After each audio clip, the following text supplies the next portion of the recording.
Praise the lord. Today దేవుని వాగ్దానం. నా ప్రాణమా నీవేళ కృంగి ఉన్నావు, నాలో నీవేళ తొందరపడుచున్నావు. దేవుని యందు నిరీక్షణ ఉంచుము.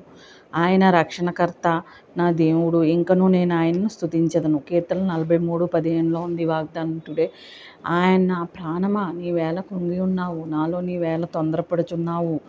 దేవుని యందు నిరీక్షణ ఉంచుము. దేవుడు మనల్ని వదిలేసే దేవుడు కాదు, నడి సముద్రంలో వదిలేసే దేవుడు కాదు. ఆయన మనల్ని చిట్ట చివరి వరకు సాగింపు చేసే దేవుడు.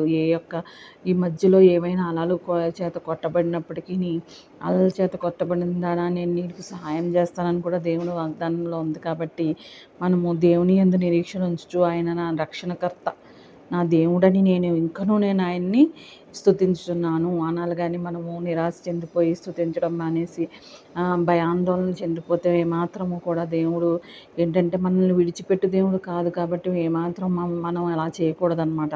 భయాందోళనకు గురైపోయి దేవుణ్ణి మరి ప్రార్థించకుండా ఏదేదో కలవరపడిపోనక్కర్లేదు. దేవుడే ఇక్కడ చెప్తున్నాడు, నా ప్రాణమా నీవేళ కృంగి ఉన్నావు, నాలో నీవేళ తొందరపడుచున్నావు. మరి ప్రార్థిద్దామా? ఆమేన్. హల్లెలూయా.